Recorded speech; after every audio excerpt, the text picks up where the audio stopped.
Goedemiddag hier live bij V-Media. Welkom in Brussel op het Albertinaplein en het Brussel Centraal Station voor een actie tegen Evras en Sensoa in verband met de seksuele opvoeding op school en de hervormingen hieromtrent. Ik ben Veerle voor V-Media. Welkom.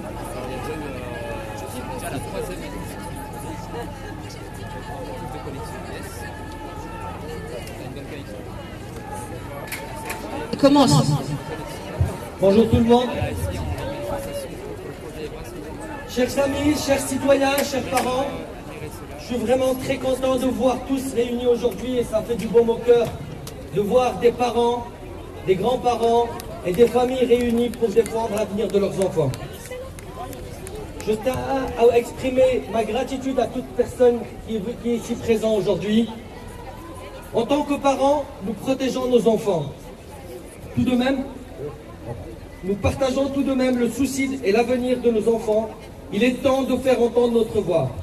L'un des points les plus préoccupants est le déni démocratique. L'exécutif ne peut plus simplement imposer ses décisions sans écouter les préoccupations des parents, du corps médical et du corps enseignant. Nous avons le droit d'être entendus. Nous exigeons une consultation citoyenne où nos voix est prise en compte. Et parlons maintenant du SDVRAS, qui signifie sexuel. L'une de nos demandes majeures réside dans la suppression de toute référence à une quelconque sexualité des enfants. Il est essentiel aussi de comprendre que nos enfants, à un jeune âge bien sûr, n'ont pas de sexualité.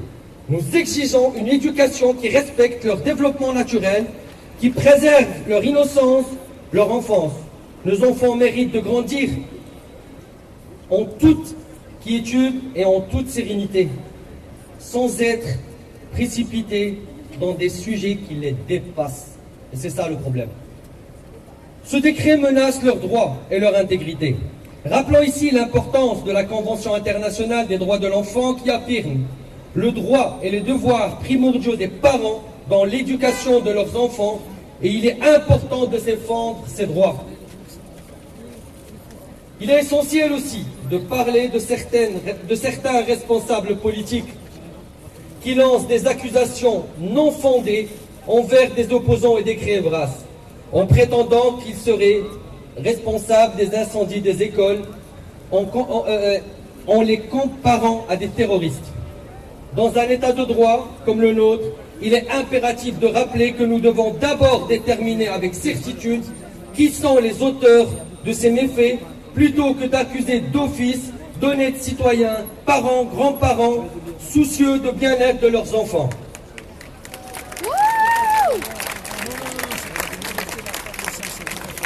Avant de pointer des doigts, lancer des accusations hâtives, laissez la police et la justice d'abord faire leur travail. Aujourd'hui, il est important de comprendre que nous sommes ici pour faire passer un message fort au gouvernement. Pour ce fait, il y a plusieurs intervenants issus du corps médical, des domaines de l'enfance ainsi que des parents ont voulu s'exprimer et témoigner. Des citoyens engagés qui, pour certains entre eux, travaillent sur le sujet depuis plusieurs années. Et je remercie Radio.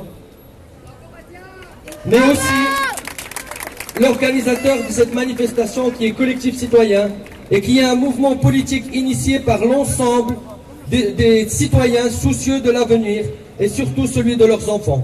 Rappelons quand même que le décret Evras a été voté à quasi-unanimité, avec 3 ou 4 abstentions, par tous les partis politiques sans exception, que ce soit le MR, le PTB, le PS, le Écolo et les engagés.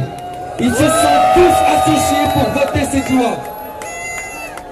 Et en plus, le jour où la loi est passée, après plusieurs manifestations, nous nous sommes rendus compte qu'ils se sont reculés un petit peu et on a appris avec une grande stupéfaction que nos députés maintenant ne votent plus des lois mais votent des concepts. Nous voulons que nos enfants grandissent dans un environnement respectueux de leur innocence et de leurs droits. Merci d'être ici aujourd'hui pour soutenir cette cause cruciale pour l'avenir de nos enfants. Et merci à tous. Merci.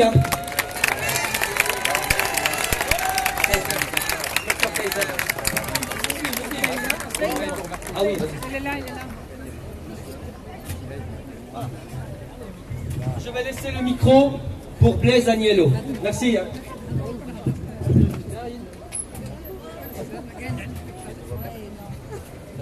Bonjour à tous. Est-ce que tout le monde va bien? Voilà, c'est très bien. Voilà, donc je présente en 2 mots notre mouvement collectif citoyen. Je suis un des coordinateurs. Nous sommes un regroupement de mouvements citoyens qui a démarré en 2019. Alors qu'est-ce qu'on veut? On veut simplement retrouver une vraie démocratie digne de ce nom, où les citoyens ont vraiment leur mot à dire. Il nous semble que démocratie, c'est démos kratos, le pouvoir au peuple. Et il nous semble qu'on est de moins en moins en démocratie.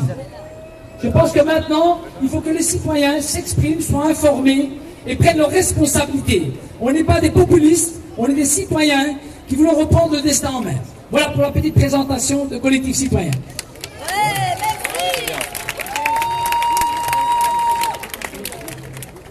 Alors, j'ai l'habitude jamais de lire dans mes textes, mais là j'ai dormi que 2 heures. On m'a rédigé un texte, je vais le lire. Voilà, avec le cœur, mais je ne suis pas habitué à lire. Voilà, donc, bonjour à tous, bonjour chers parents, chers citoyens engagés.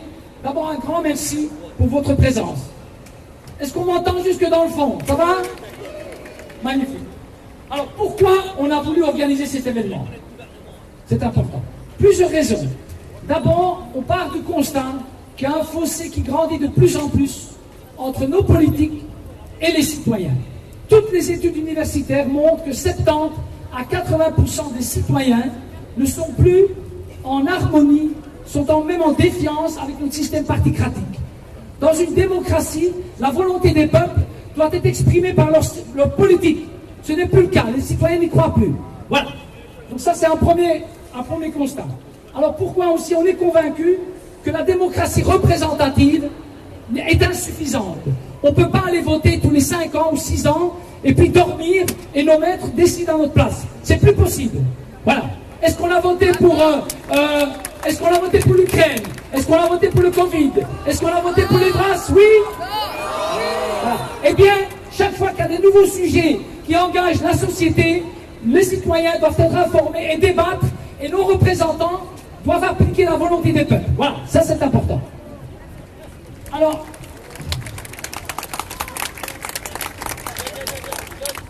pourquoi on a organisé aussi cette manifestation?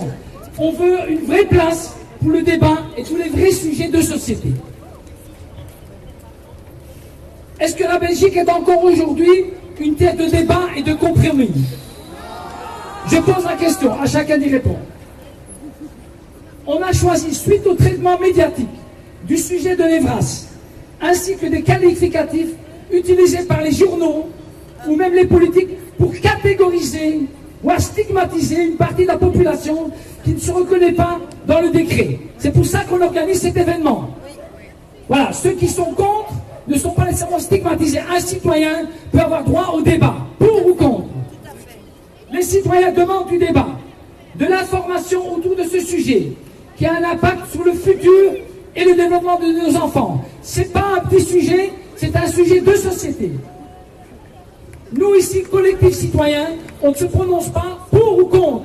On veut que le débat s'ouvre. Nos députés ont voté une loi sans que les citoyens soient informés, sans qu'ils soient consultés, et également sans qu'il y ait débat. Eh bien, aujourd'hui, on va ouvrir le débat. Voilà.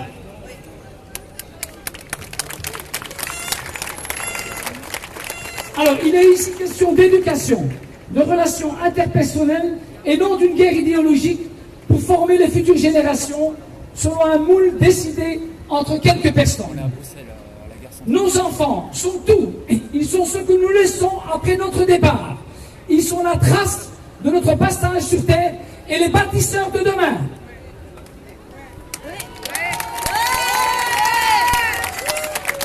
Alors aujourd'hui, je vous rassure, il reste 2 minutes, je ne serai pas trop long. Aujourd'hui, c'est un jour historique.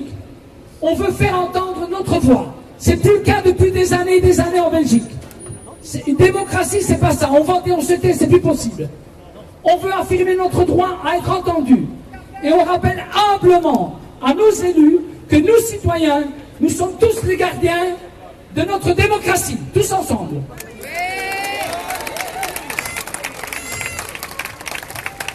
Notre notre manifestation n'est pas simplement un rassemblement. Elle doit être l'expression de notre détermination collective à défendre notre droit à la consultation citoyenne, et ce, quel que soit le sujet, ainsi qu'à protéger nos valeurs et à préserver l'éducation de nos enfants. Alors on nous dit souvent, oui mais pourquoi tout à coup vous vous occupez du sujet Evras? On va s'occuper de tous les sujets qui engagent le destin de la société civile. En 2024, Collectif Citoyen sera présent au niveau communal, régional, fédéral, à l'européenne, et on veut des listes citoyennes partout.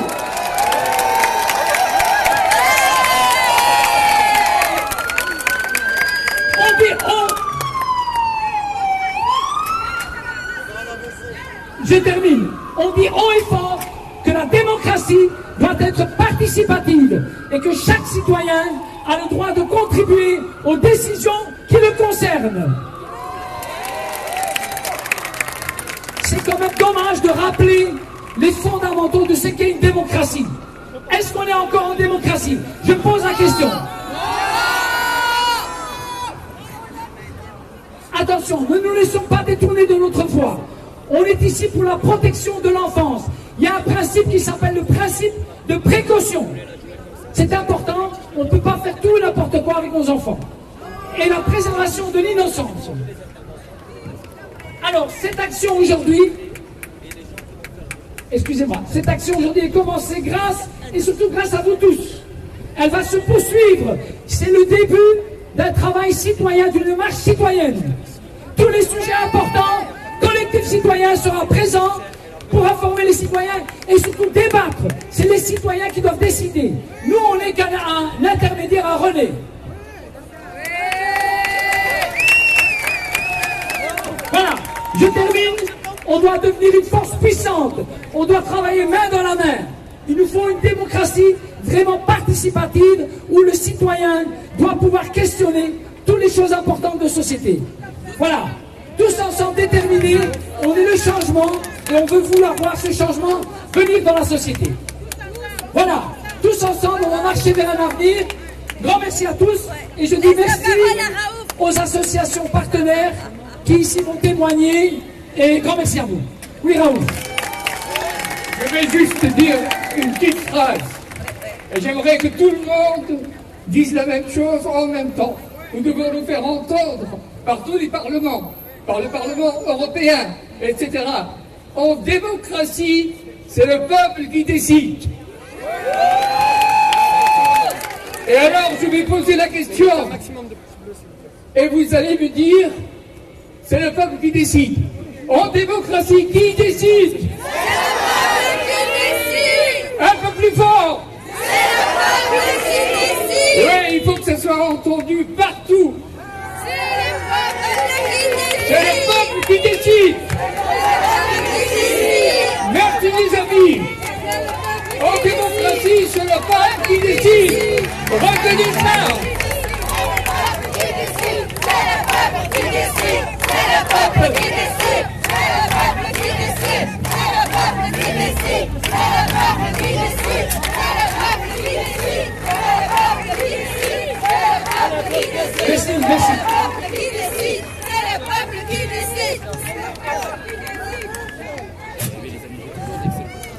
Maintenant, on va laisser la parole à Dr Laurence Kaiser, qui va vous expliquer un petit peu au niveau médical comment ça se passe.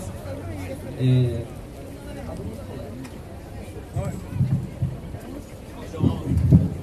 Bonjour. Alors moi je m'appelle Laurence Kaiser, je suis docteur en médecine, chirurgie, accouchement et médecin spécialiste en gynécologie obstétrique. Je suis également chirurgien. Ça fait un peu plus de 2 ans que je m'exprime sur différents réseaux concernant toutes les attaques que nous subissons. Je m'exprime aujourd'hui en toute indépendance. Je ne suis pas ici pour représenter une religion ou un parti politique et je ne dépends d'aucun laboratoire pharmaceutique.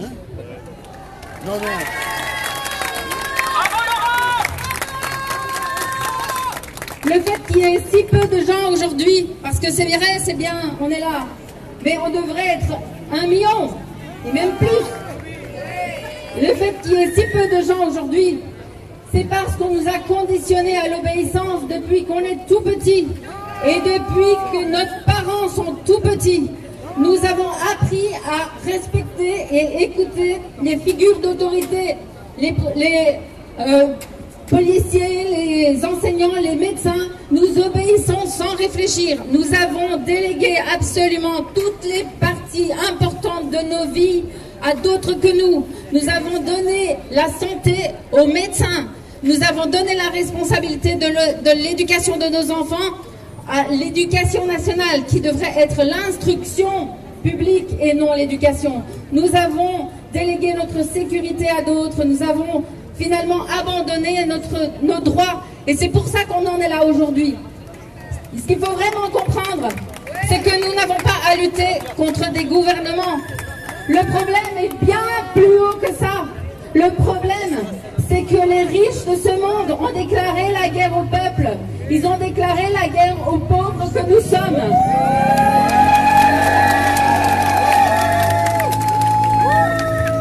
Derrière tout ça, caché derrière l'OMS et l'ONU, il y a des gens qui n'ont ni religion, ni même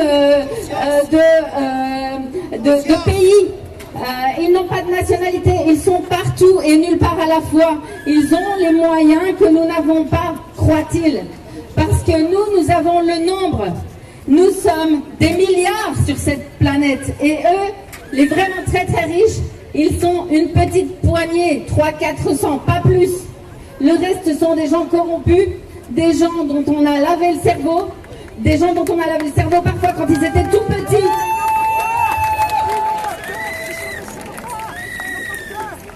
Il faut connaître le programme MK Ultra qui consiste à briser les enfants par la maltraitance, y compris de la maltraitance sexuelle. Et aujourd'hui, c'est ce qu'on va voir apparaître dans nos écoles.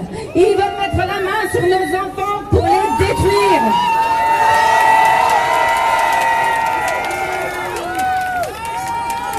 Madame, s'il vous plaît. Ils veulent mettre la main sur nos enfants pour en faire des citoyens obéissants, pour avoir sous la main de quoi satisfaire leurs pulsions perverses. Ils veulent transformer l'humanité en quelque chose qui ne sera plus ni homme ni femme. Mais il y a même un projet complètement délirant de transhumanisme, c'est-à-dire de mixer l'homme avec la machine et les LGBT. C'est le début de ça. Je n'ai absolument rien contre ces personnes LGBT. Beaucoup vivent des choses difficiles et beaucoup demandent seulement à ce qu'on leur foute la paix. Mais il y a de la propagande. Et quand il y a de la propagande qui infiltre tous les réseaux, les médias, la télévision, les concours de Miss, etc., il y a du fric. D'où vient ce fric? De tout en haut, tout en haut. Et c'est ça qu'il faut vraiment réaliser. Ça ne changera rien de changer de gouvernement. Ça ne changera rien de voter pour quelqu'un d'autre. Il faut que nous redevenions, nous, acteurs de nos vies sur tous les plans. Il faut reprenez votre santé en main, refusez ces injections qui sont toxiques, elles sont mortelles. Regardez autour de vous ce qui se passe. On a vu passer une ambulance tout à l'heure. J'ai pas pu m'empêcher de me demander si c'était pas une myocardite ou un AVC. Donc il faut vraiment prendre conscience. On nous attaque de toutes parts. On nous attaque avec les vaccins pour les enfants. On va les transformer, les vaccins pour les enfants. Ils vont mettre des trucs expérimentaux dedans. Il faut le savoir. Ils veulent vacciner les enfants contre un virus qui s'appelle le papillomavirus.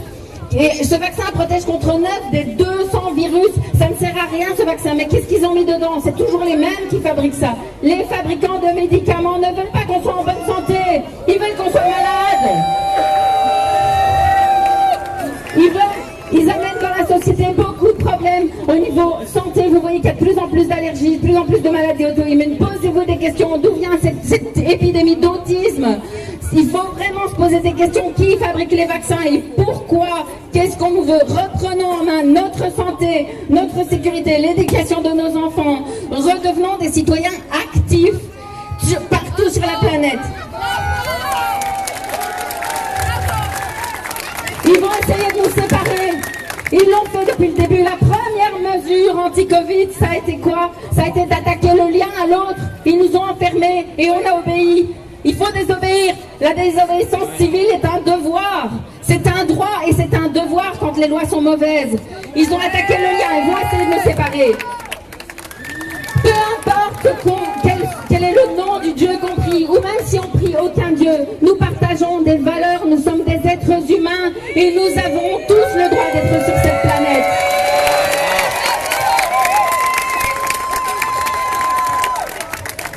Il faut vraiment se rendre compte que les parents, vous avez évidemment beaucoup de pouvoir, mais vous allez avoir besoin de professionnels pour vous défendre. Les juges devant les tribunaux, ils écoutent les parents comme des témoins, mais ils appellent des experts. Vous allez avoir besoin de médecins, vous allez avoir besoin de pédopsychiatres, vous allez avoir besoin de psychologues. C'est très important de rassembler des professionnels de la santé. Vous ne pouvez pas y aller tout seul, sinon vous allez vous faire laminer. Vraiment, il faut vous unir en collectif.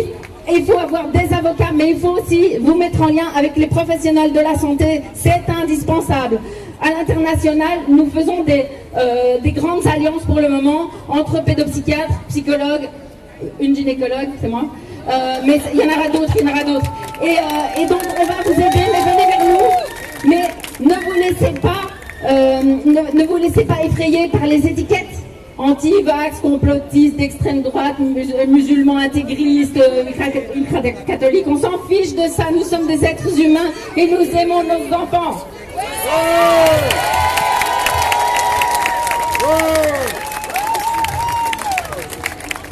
Je sais qu'il y a un pédopsychiatre qui doit prendre la parole. Je ne sais pas s'il est déjà arrivé. Il est là. Bonjour Frédéric. Donc il est beaucoup plus grand que moi. Je vais donc lui céder la parole, mais sachez qu'on ne lâche rien et on va vous donner aussi des outils pour que vous puissiez contrer avec leurs propres armes tous ces pervers qui sont derrière les gouvernements. Les produits qu'on veut donner à nos enfants pour changer de genre sont toxiques et c'est noté dans les notices de médicaments. Donc il faut utiliser ça vraiment comme... Il nous donne les armes en fait. Et si on écoute bien, il nous donne souvent les armes parce qu'il nous donne les informations sur ce qu'ils vont faire. Donc il faut les écouter et il faut utiliser ces armes contre eux. Et il faut rester créatif parce que eux, ils fonctionnent. Ces ultra riches fonctionnent vraiment comme des pervers, des manipulateurs pervers.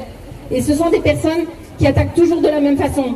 Donc il faut rester unis, mais il faut rester imprévisible, créatif. Et il faut vraiment zigzaguer pour leur échapper. Et on va y arriver, on sera de plus en plus nombreux, on va y arriver.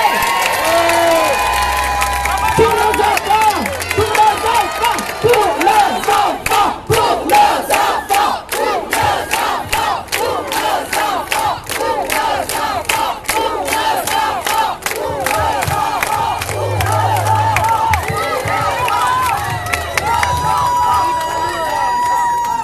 Donc on donnera la parole à Dr Poirier. Bah, c'est vrai, il est grand de taille, mais c'est pas que. Il est grand par son talent, il est grand par son combat. On a tenté d'intimider par l'ordre des médecins, il a été intimidé. Mais bon, la vérité, ça prend les escaliers, le mensonge prend toujours l'ascenseur, et tout va sortir un jour. Hein. C'est un pédopsychiatre, mieux que lui, on ne trouvera pas. Hein. Merci beaucoup. Alors ça va être dur après Laurence qui lui a bien chauffé la salle là ici pour reprendre le relais. J'ai un peu peur de faire redescendre un peu parce que bon, je suis passé par des mises en droit, des espèces de passages à piétons qui étaient colorés en arc-en-ciel. Je pense que c'est pas anodin. Ça montre que bon, l'État est en train de faire une propagande autour de ce genre de système et c'est pas un... Oui, je dois l'éloigner, c'est ça? Ok.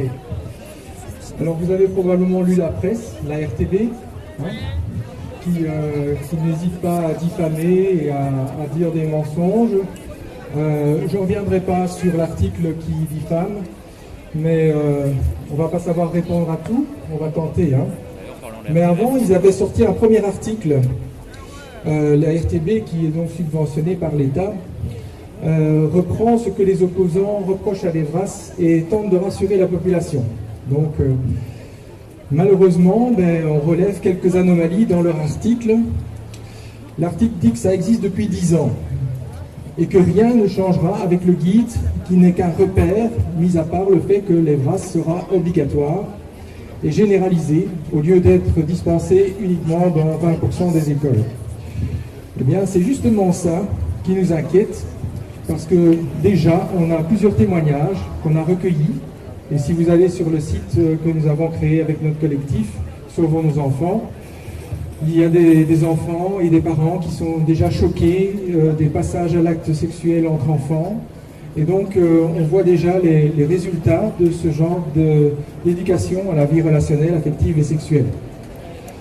Alors, dans ce guide, tout n'est pas nécessairement mauvais. Il y a des choses sur le relationnel et l'affectif qui sont correctes, mais malheureusement, ça ne s'arrête pas là.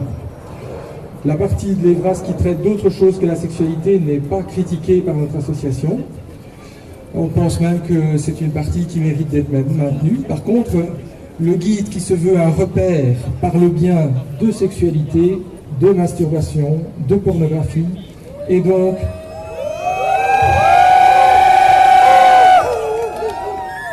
d'actes sexuels à des âges précoces, allant de 5 à 12 ans, comme pourtant c'est mentionné dans le reste de l'article. Alors, pourquoi tenter de le nier? Ce qu'on ne dit pas dans l'article de la RTBF, en décrivant le processus type d'une séance, c'est que les parents ne sont pas mis au courant et que le professeur ne veut pas y assister.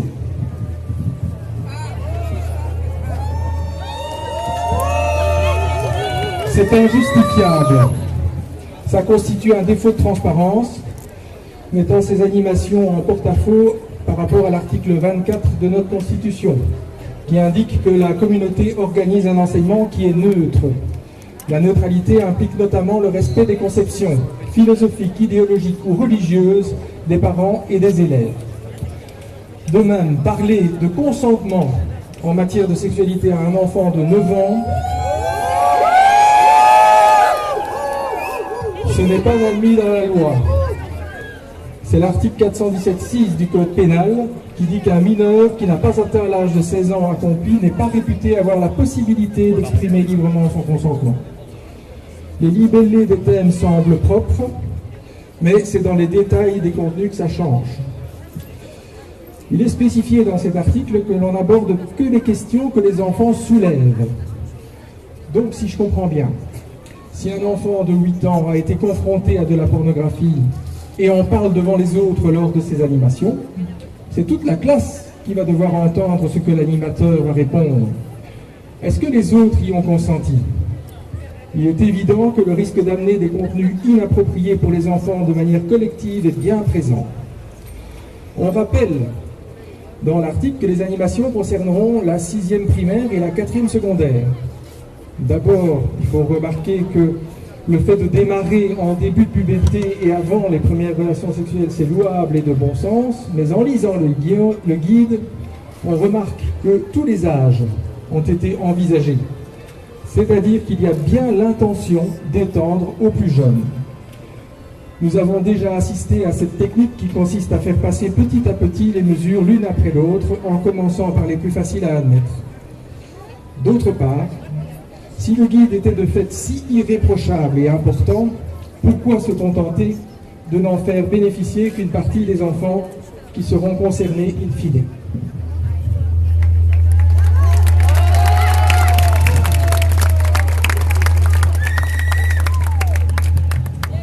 Dire que le contenu peut être modifié me laisse perplexe. En effet, suite aux remarques de pédopsychiatre et du député Nicolas Janssen, seule une page a été retirée du guide concernant les échanges de photos dénudées, les nudes, et de sextos dans le consentement dès 9 ans. Mais ces échanges apparaissent néanmoins et restent banalisés dans d'autres passages du guide. Ainsi, on peut lire à la page 285 pour les 9-12 ans qu'ils peuvent appliquer les règles de base concernant l'envoi des photos intimes, les nudes. 9-12 ans.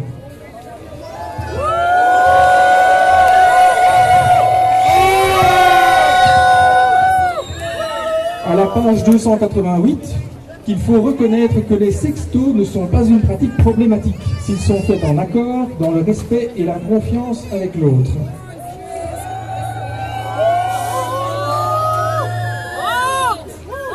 Ça parle de soi, hein.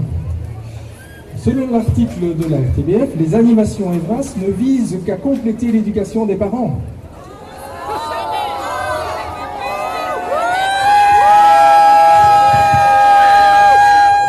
Je comprends votre réaction. Je pense qu'il est plus probable que cela vienne même à l'encontre de leur éducation et de leurs valeurs. Je pense à ces parents qui sont décontenancés parce que leur petite fille de 9 ans leur a demandé juste après l'animation Evras si eux aussi se masturbaient, alors qu'ils tentaient d'instaurer un respect de l'intime, de la pudeur et surtout dans le transgénérationnel et de respecter l'innocence de leur enfant. Je pense, oui. L'article dit que le guide n'est pas destiné aux enfants, mais aux professionnels. Les acteurs ne vont-ils pas précisément s'inspirer du guide pour parler aux enfants? Quant au sujet abordé devant les plus jeunes, les témoignages recueillis sont éloquents et ne laissent aucun doute sur les dérives possibles. Que dire de cette animatrice pourtant formée et professionnelle qui a pris l'initiative de montrer ses seins aux enfants, par exemple?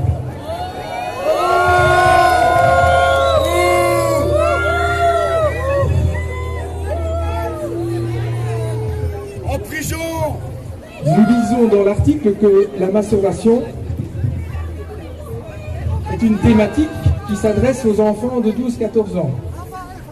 Pourtant, on peut lire dans le guide Evras, page 187 pour les 9 à 11 ans, connaissance et savoir, l'amour, être amoureux et amoureuse, le plaisir, la masturbation, l'orgasme.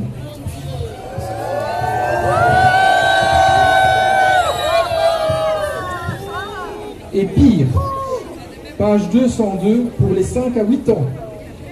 Ressentir, exprimer le plaisir, la satisfaction ou le déplaisir liés au toucher de son propre corps. Pourquoi ces apprentissages? Lien avec le développement psycho-affectif et sexuel des enfants de 5 à 8 ans, les enfants se procurent du plaisir par autostimulation très tôt, vers 2 ans.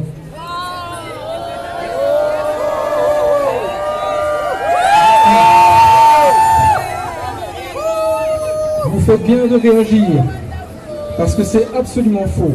À 2 ans, si un enfant, je peux le dire en tant que pédopsychiatre, si un enfant se tripote, ce n'est pas associé à un plaisir et encore moins à une sexualité, mais à une sensorialité. Il ne s'attarde d'ailleurs pas plus à toucher ses organes génitaux qu'à sucer son pouce ou son gros orteil. Y associer la notion de recherche du plaisir est liée à une perception de sexualité d'adulte chez les enfants et ne correspond à aucune donnée scientifique.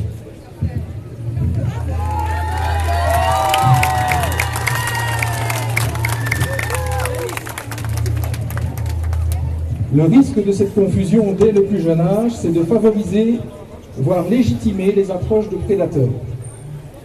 D'ailleurs, si on remarque qu'un enfant de moins de 11 ans a un comportement sexualisé ou masturbatoire précoce, il est indiqué de s'interroger sur la possibilité pour cet enfant d'avoir vécu des abus ou des attouchements, ou d'avoir été témoin de scènes inappropriées à son âge. L'article tente aussi de démontrer que le guide ne fait pas l'apologie de la pornographie et n'y incite pas les enfants. Pourtant, l'influence positive de la pornographie est bien mentionnée dans le guide Evras. Page 137 pour les 9 à 11 ans, influence positive et négative des médias, des pornographies. Page 210 pour les 12 à 14 ans, comprendre les usages de la pornographie, ses avantages et ses inconvénients. Il faudra qu'on me dise quels avantages il y a.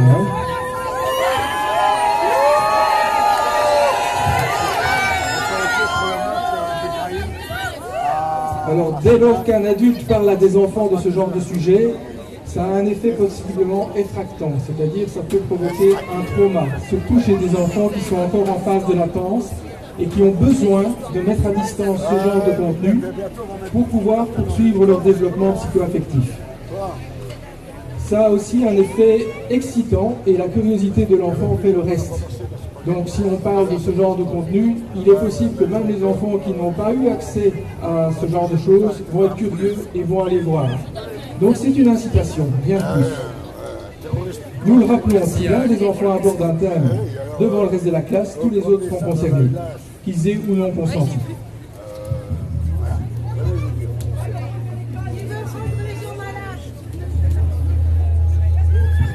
Comment est-ce que la ministre a pu ignorer les infractions aux lois et cautionner, voire promouvoir de tels contenus? Comment les parlementaires n'y voient rien à redire? L'article tente aussi de défendre les guides Evras quant à l'impact potentiel sur les demandes des jeunes d'effectuer les transitions de genre. Et pourtant, à la page 162, dès l'âge de 9 ans, il est écrit « Se sentir libre de questionner les normes et stéréotypes de genre pour trouver son point de confort ». Il s'agit de l'ensemble des éléments pouvant être mis en place par une personne transgenre afin de favoriser le sentiment de bien-être par rapport à sa propre identité de genre. Adopter une démarche différente, changer sa façon de s'habiller, prendre des hormones, recourir à des opérations chirurgicales.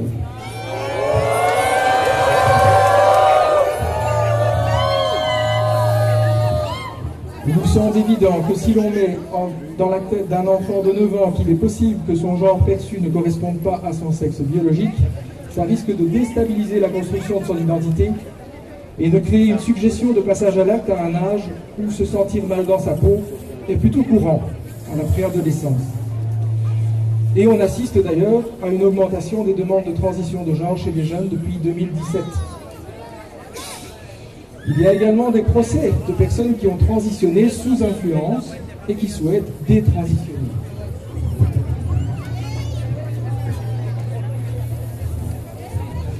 Ils s'aperçoivent que ce n'est pas réversible, contrairement à ce qu'on leur avait promis.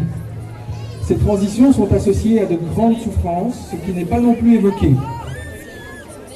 L'impact de ces informations scolaires est donc préoccupant dans la mesure où elles ont le potentiel d'affecter la santé publique. La question de la tolérance par rapport au changement de genre est très souvent abordée dans le guide. Il y a 437 occurrences pour le mot « genre ». Si le but est l'inclusivité, pourquoi ne pas développer simplement l'empathie de manière générale, sans la consacrer spécifiquement à la question de la transidentité? N'y a-t-il pas un effet de propagande déjà fort présent dans la société? Je parlais des passages à piétons. L'article prétend aussi qu'il n'est pas écrit dans le guide que l'enfant a une sexualité dès la naissance. C'est complètement faux. Page 192, pour les 9 à 11 ans, la sexualité est présente dès la naissance et est imprégnée du contexte social.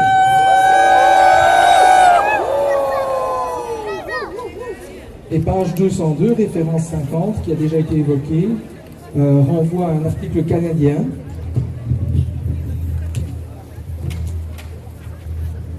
qui commence par « Sexuality begins at birth ». C'est bien clair. Ce lien ne présente aucun argument scientifique.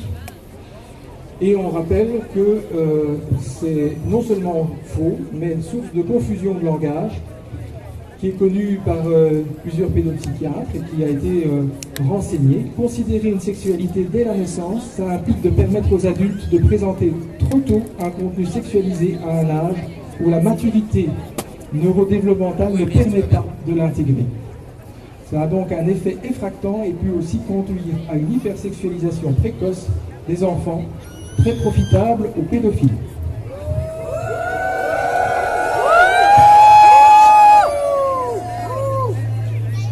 Le consentement dans les relations sexuelles de nature transactionnelle. Là aussi, l'article en parle.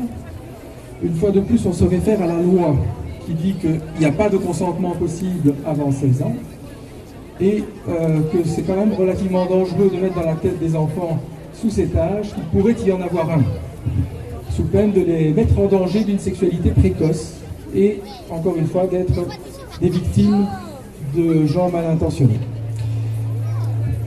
L'article voudrait présenter ce qui se dit dans le guide comme ayant des intentions louables.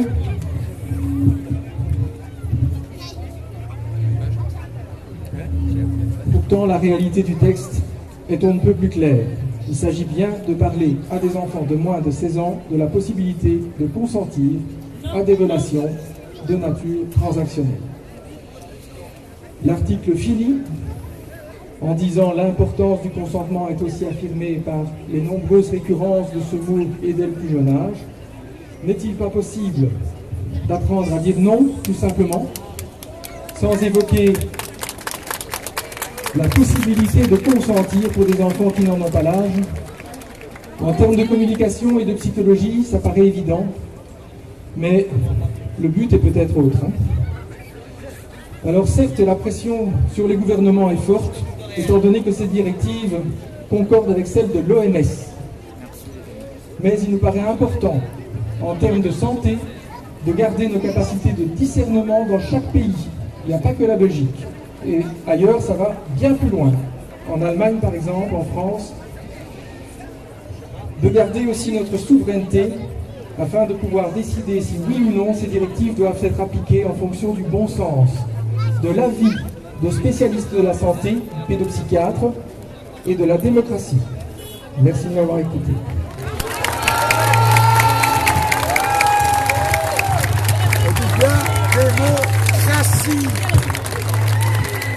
Démocratie.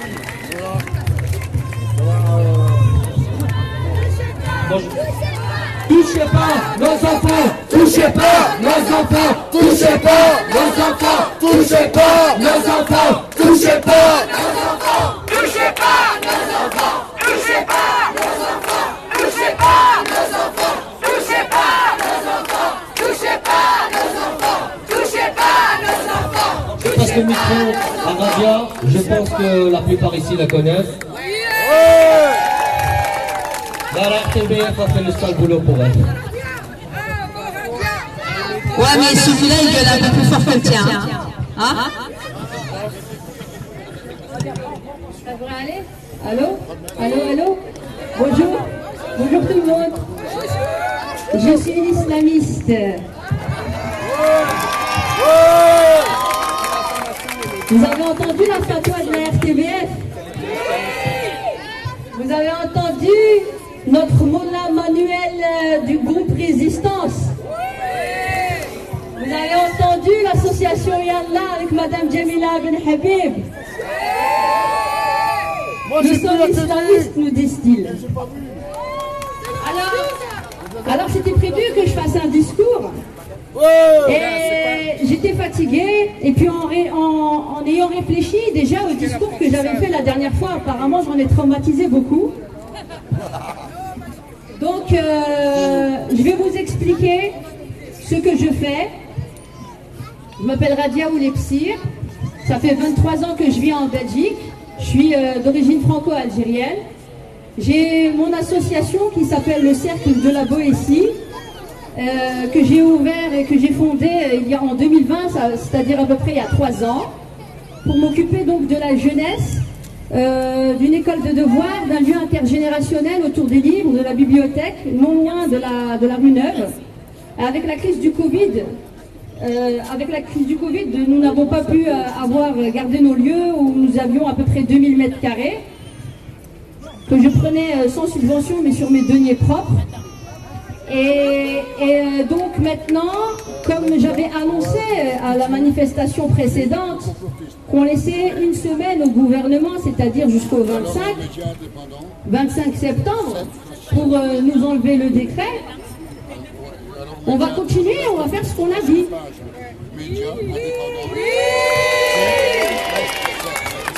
Donc on n'est pas là pour chipoter. Moi, l'islamiste, n'est-ce pas, intégriste, moudjahida, tout ce que vous voulez.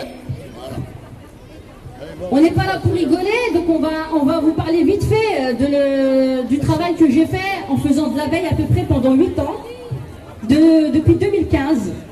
Je manifeste ici pendant plusieurs années, je me retrouve seule, contre les brasses, en ayant fait beaucoup de vidéos parce que je suis aussi entre guillemets une youtubeuse. J'ai ma chaîne qui s'appelle Omri avec 2 R, OM, 2 RI, espace OM, 2 RI. Les vendredis et les samedis de 22h à minuit, je fais la radio.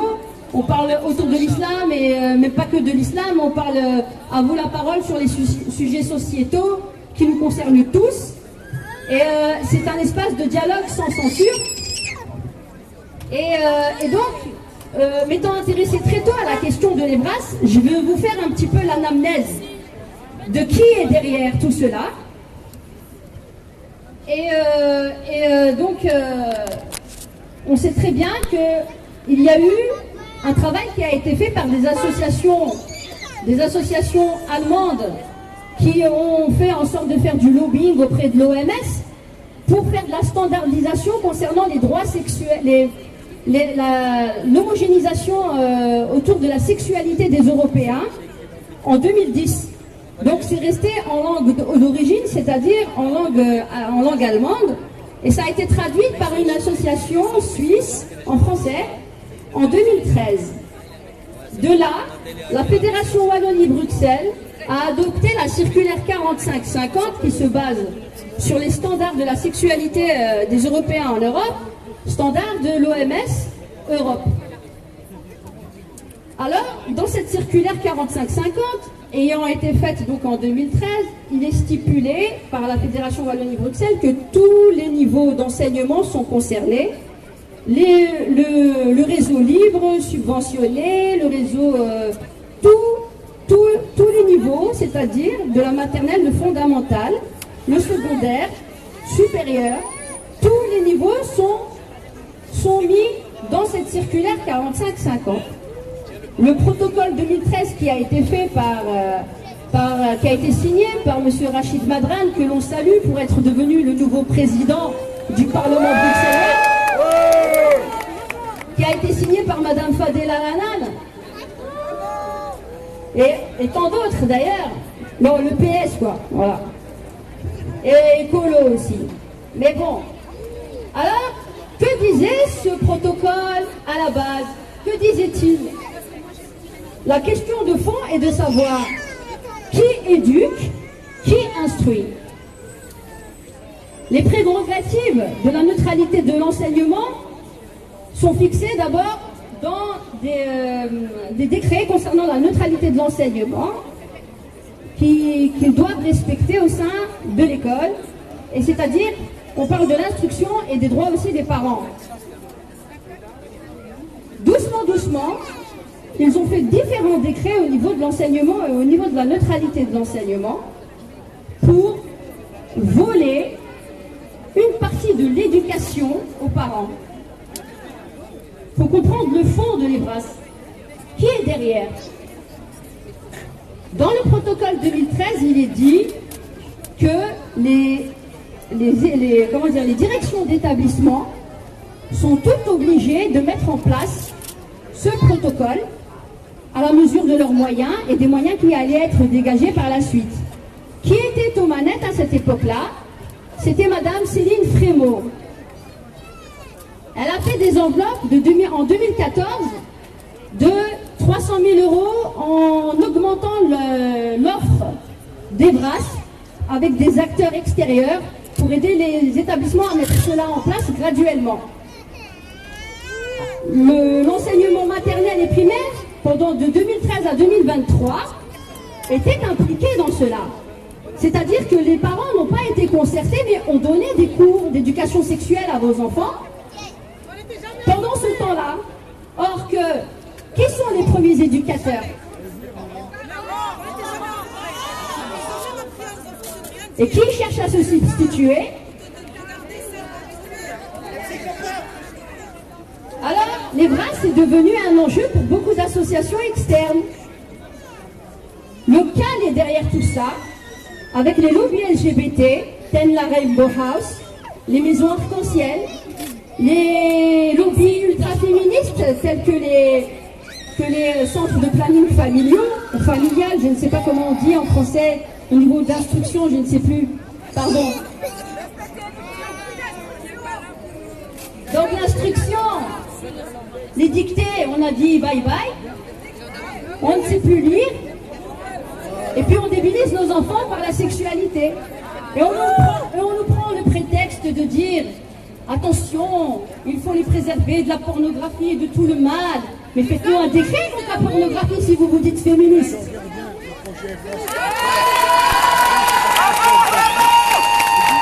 Attaquez-vous au cœur du problème, pas sur les symptômes. Alors, on revient au décret. Alors, on ne va pas être tous d'accord sur nos approches vis-à-vis de la sexualité. J'estime que c'est le rôle des parents d'être des préservateurs et des gardiens de leurs enfants tant qu'ils sont chez eux.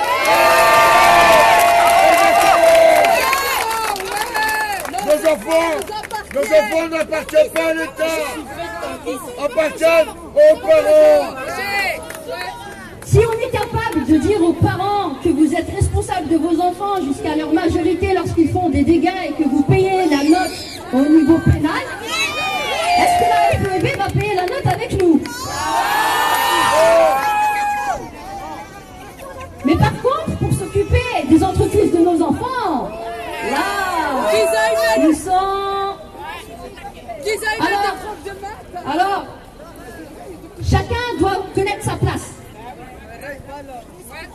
Au lieu de vous occuper des entreprises de nos enfants, occupez-vous de leur instruction pour lequel vous êtes en déficit et vous ne pouvez pas.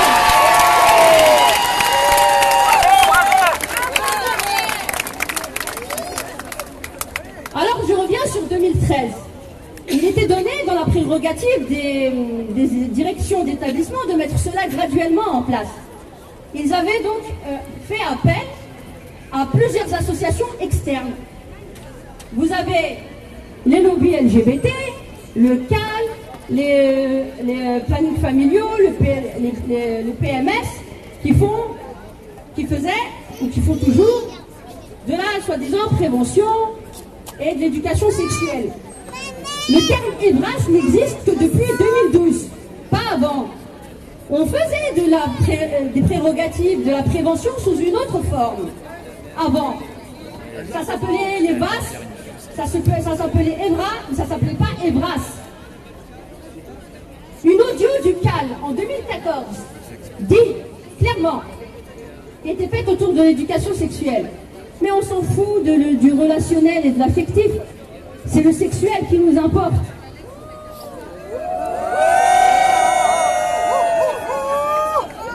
Au nom de la non-discrimination, les lobbies LGBT se sont accaparés via des notes interfédérales qui ont été faites contre l'homophobie et la transphobie en 2013, en 2016, des rapports réguliers qui rentrent dans le cadre de la sensibilisation, le cadre de la sensibilisation dans le milieu scolaire et d'utiliser les VRAS comme un cheval de Troie pour faire un pied de nez aux familles qui ne voudraient pas aborder ces questions avec eux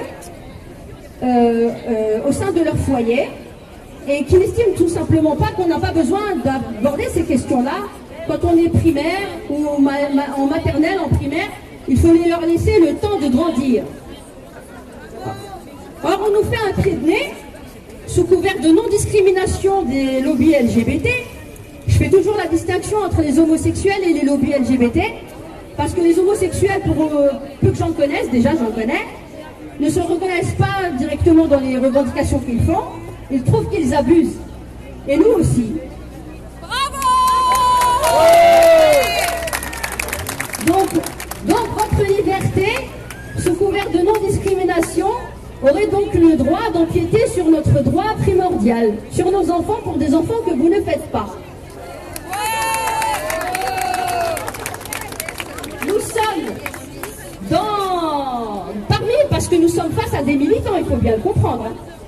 Les VRAS a été pris d'assaut par des militants. Le CAL, les lobbies LGBT, les centres de planning familiaux. On peut être féministe tout en étant pro-vie ou c'est interdit? Parce que c'est ça la question. Moi, je ne suis pas anti-IVG, je suis pro-vie. Qui est pro-mort? C'est ça la question. Alors, on n'aura pas du tout la même approche. Mais ça ne veut pas dire pour autant que nous ne serions pas féministes. Mais le CAL s'est chargé de faire la labellisation. Pourquoi? Parce que ça lui dérangeait d'avoir des associations qui ont une spiritualité, notamment chrétienne, qui promeuvent des relations au secondaire dans un cadre bien précis en leur disant de patienter, de faire les choses, que la vie est sacrée. Ça, c'est difficile. Maintenant, le crime de lèse-majesté, c'est d'être pro-vie. C'est ça le crime pour le CAL. J'ai les rapports, hein. Donc, comment évincer les parents qui ont une spiritualité, une verticalité, qui croient en Dieu, qui croient en la vie, qui croient dans l'humanité, qui croient dans la préservation de la jeunesse, pour pouvoir leur dire, attendez, rien n'est pressé. À l'heure justement où nous sommes assaillis par la télé et par la pornographie, faites-nous un décret avec la superbe équipe que M. Alexander De Croo vient de mettre en place pour Internet. Faites-nous de la veille contre la cybercriminalité, car la pornographie est criminelle. Est criminelle. Monsieur Dieu, de pédophiles dans nos gouvernements. Alors moi j'ai une question à poser aux hommes aujourd'hui là. Vous êtes prêts? Ouais, ils ont peur. Hein? Alors on regarde du porno mais on n'accepte pas que sa fille couche avec d'autres. Ah. Soyez cohérents, ne regardez pas les femmes des autres si vous ne voulez pas qu'on mette sur la place publique vos filles.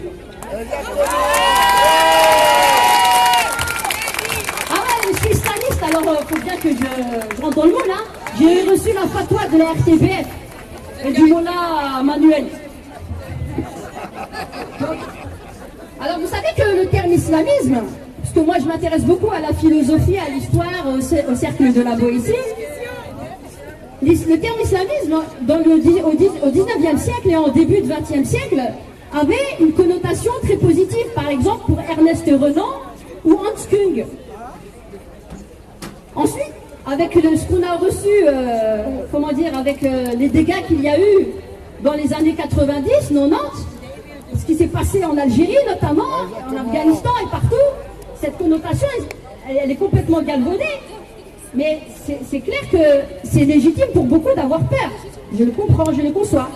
Mais comme les terminologies changent au fur et à mesure des époques, il faut dire qu'aujourd'hui, l'islamisme, être islamiste, qu'est-ce que c'est depuis 15 ans? Je vais vous donner son acronyme. Islamiste, c'est être dans l'insoumission sévère, ayant laissé aux autorités le monopole et aux incompétents spécialistes de la trahison électorale. C'est ça être islamiste. D'être un insoumis sévère face à la trahison électorale de nos politiciens. Alors vous êtes tous islamistes?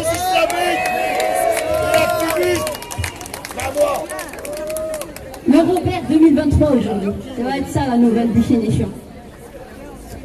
Alors maintenant, je voudrais vous lire un texte. Un texte. Mais avant de vous lire le texte, je vais revenir sur le décret en tant que tel. Donc je vous ai expliqué que le décret 2013 laissait une latence et une liberté aux directions d'établissements, aux différentes écoles.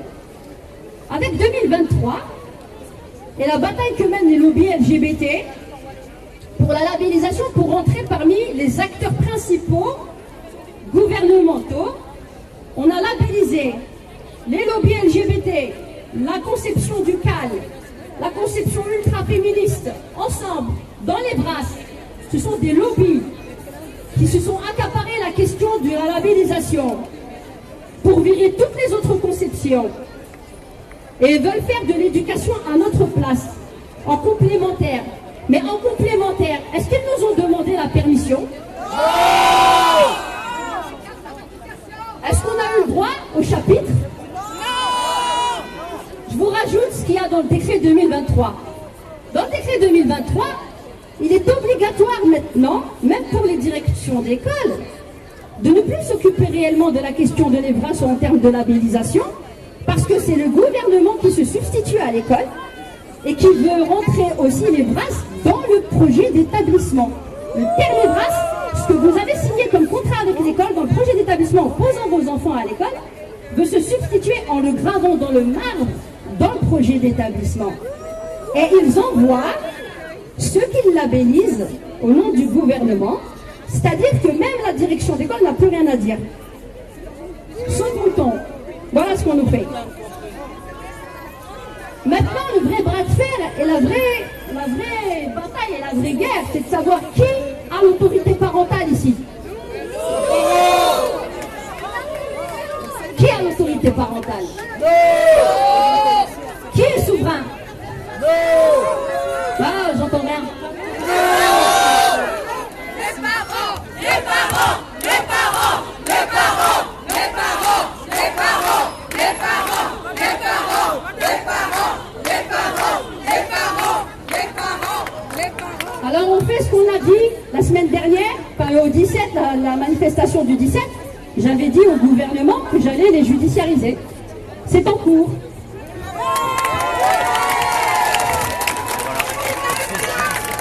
Donc, le cercle de la Boétie, et moi-même, quoi, nous avons pris un cabinet d'avocats, et donc on aura besoin d'aide financière, c'est normal pour payer les frais, pour faire l'annulation du décret, parce que je ne suis pas...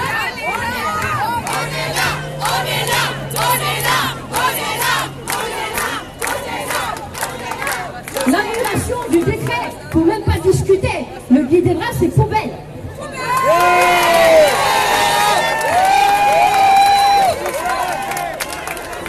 Il n'y a que des fous qui peuvent comprendre des fous.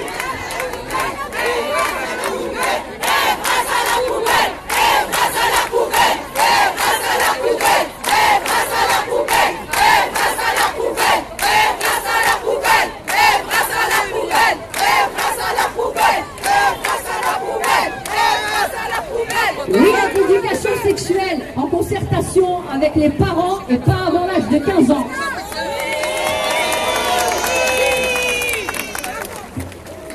Alors je voudrais vous lire, comme le titre de mon association qui fait référence à Étienne de la Boétie, qui était un ami de Montaigne au XVIe siècle et qui a écrit le discours de la servitude volontaire. Je voudrais vous lire et j'espère que vous allez tous en prendre de la graine. Oui. Le tyran seul, il n'est pas besoin de le combattre, ni de l'abattre. Il est défait de lui-même, pourvu que le pays ne consente point à sa servitude. Il ne s'agit pas de lui ôter quelque chose, mais de ne rien lui donner. Pas besoin que le pays se mette en peine de faire rien pour soi, pourvu qu'il ne fasse rien contre soi. Ce sont donc les peuples eux-mêmes qui se laissent, ou plutôt qui se font malmener, puisqu'ils en seraient quittes en cessant de servir. C'est le peuple qui s'asservit et qui se coupe la gorge, qui pouvant choisir d'être soumis ou d'être libre, repousse la liberté et prend le joug qui consent à son mal, ou plutôt qui le recherche. S'il lui coûtait quelque chose pour recouvrer sa liberté, je ne l'empresserai pas, même si ce qu'il doit avoir le plus à cœur est de rentrer dans ses droits naturels, et pour ainsi dire, de bête redevenir homme. Mais je n'attends même pas de lui une si grande hardiesse. J'admets qu'il aime mieux, je ne sais quelle assurance, de vivre misérablement qu'un espoir douteux de vivre comme il l'entend. Mais quoi, si pour avoir la liberté il suffit de la désirer, s'il n'est besoin que d'un simple vouloir, se trouvera-t-il une nation au monde qui croit la payer trop cher en l'acquérant par un simple souhait et qui regretterait sa volonté de recouvrer un bien qu'on devrait racheter au prix du sang et dont la perte rend à tout homme d'honneur la vie amère et la mort bienfaisante. Pour acquérir le bien qu'il souhaite, l'homme hardi ne redoute aucun danger. L'homme avisé n'est rebuté par aucune peine. Seuls les lâches et les engourdis ne savent ni endurer le mal, ni recouvrer le bien qu'ils se bornent à convoiter. L'énergie d'y prétendre leur est ravie par leur propre lâcheté. Il ne reste que le désir naturel de le posséder. Ce désir, cette volonté commune aux possessions, aux sages et aux imprudents, aux courageux et aux couards, leur fait souhaiter toutes les choses dont la possession les rendrait heureux et contents. Il en est une seule que les hommes, je ne sais pourquoi, n'ont pas la force de désirer. C'est la liberté. Bien si grand et si doux. Dès qu'elle est perdue, tous les maux s'en suivent. Et sans elle, tous les autres biens, corrompus par la servitude, perdent entièrement leur goût et leur saveur.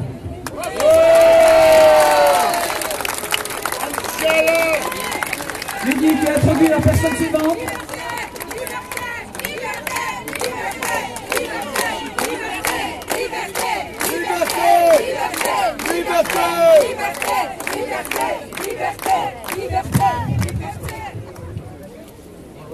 Nous avons une personne qui vient de Flandre, qui va s'exprimer en néerlandais, pour les médias flamands aussi, et on va lui laisser la parole. Allez, Ariès! Bonjour. Je suis ici pour soutenir les francophones, mais aussi pour parler au nom de Concerned Parents, bezorgde ouders.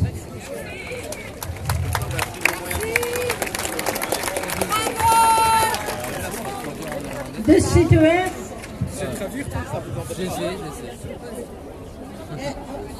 They ask if they have to translate. Ah ben voilà. Je demande si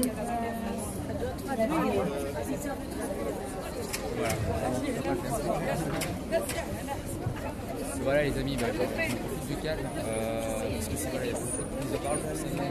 Je vais aussi donner mon avis. Alors je suis loin d'être seul.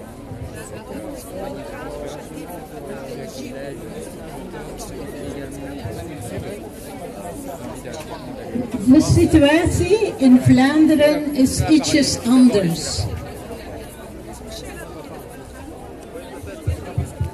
Vous m'entendez? Plus fort, il faut mettre le micro plus fort. Voilà. De situation in Vlaanderen est peu différente. Op de website www.sensoa.be.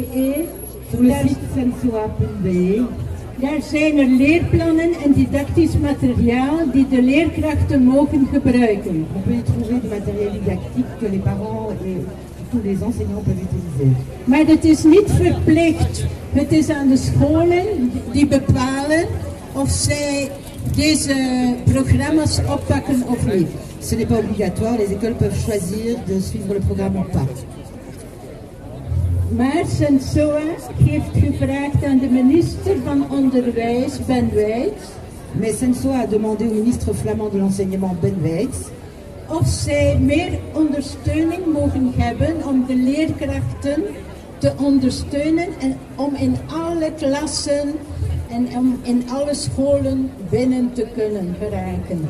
Mais ces associations, donc Sensoa, a demandé à pouvoir avoir plus de soutien de la part du ministre pour pouvoir accéder à toutes les écoles, pour pouvoir donner cet enseignement. Wij hebben gevraagd aan minister Ben Wijts om te zorgen dat er vrijheid van onderwijs is. Nous avons demandé au ministre Ben Wijts de garantir la liberté d'enseignement. En voor de inhoud die over alle scholen heen gaat, dat die inhoud neutraal is. Et nous avons également demandé que le contenu de ces enseignements soit neutre pour toutes les écoles. On voit ici neutre,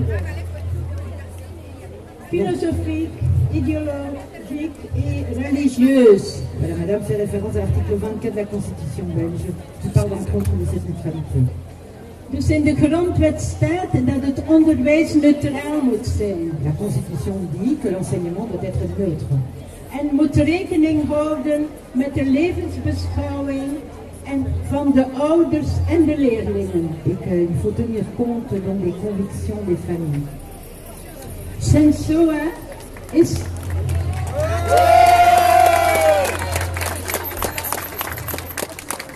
Sensoa is net zoals Evras niet neutraal. Sensoa, tout comme Evras, ce n'est pas neutre. De ouders zijn de eerste opvoeders. Les parents sont les premiers éducateurs. De klas is geen veilige omgeving om dergelijke inhoud over te brengen. Une classe n'est pas un environnement sûr pour pouvoir transmettre ce genre d'informations. Waarom? De familie is wel een veilige plaats. Et pourquoi? Parce que la famille, le cercle familial, est un endroit sûr. Wij vinden, een kind heeft verschillende fasen in zijn ontwikkeling. Nous estimons qu'un enfant connaît plusieurs phases dans son développement. Er is ook een fase waarbij het kind niet bezig is met deze inhoud, de seksuele voorlichting. Il y a des phases où l'enfant ne s'occupe pas de ce genre de contenu comme l'éducation sexuelle. We moeten dit respecteren. On doit le respecter. En dan moeten we niet in de klas komen met een leerprogramma waar de kinderen nog niet aan toe zijn. Et donc il ne faut pas proposer un programme éducatif dans les classes aux enfants qui ne sont pas prêts pour cela.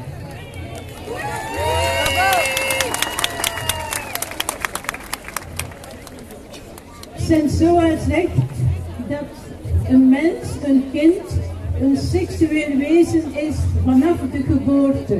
Sensoa dit qu'un humain, un enfant, est un être sexué à partir de la naissance. Men activeert de seksuele begeertes vanaf de peutertijd, de kleutertijd, de schooltijd. Donc on active le désir sexuel dès la plus jeune enfance. En men breekt het schaamtegevoel af. Et on fait fi de toute notion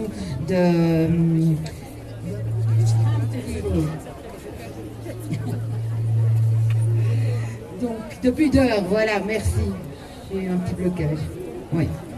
De jongeren mogen vanaf 12 jaar experimenteren met seks, kijken of wie ze vallen en hun seksuele carrière beginnen. Donc les enfants peuvent pratiquer la sexualité à partir de 12 ans et expérimenter, explorer.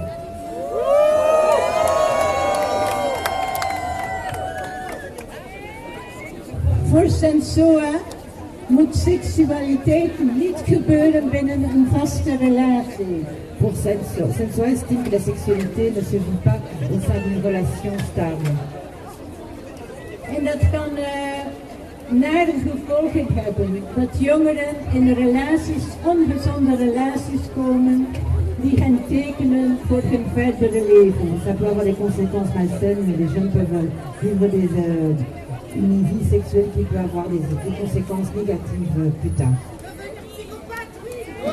De genderideologie wordt ook vanaf de kleutertijd opgedrongen. Donc l'identité de genre est également imposée à partir du plus jeune âge. Ben ik een meisje, blijf ik een meisje. Suis-je une fille, est-ce que je veux rester une fille ou pas? De genderexpressie primeert boven de seksen. Donc l'expression de genre prime sur la biologie en fait. En dat verward de kinderen in het opgroeien. Ça perturbe les enfants lors de leur développement. En het vormen van hun identiteit. Et la formation de leur identité. Dus wij willen neutraal onderwijs. Donc nous voulons un enseignement neutre. Met respect voor de levensbeschouwing van de ouders. Et avec respect pour les convictions des parents. En dan kunnen de ouders de persoonlijke accenten leggen thuis op de maat van het kind, op het tempo van het kind. Et c'est aux parents donc d'élever les enfants en fonction de leur rythme et à mesure, sur mesure pour leur enfant. Merci beaucoup. Pour les flamands, www.bezorgdeouders.be là-bas vous trouvez nous. Merci, merci.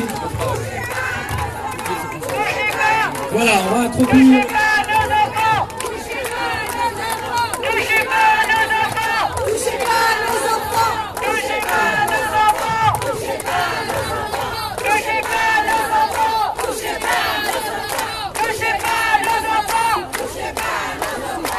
Merci à tous.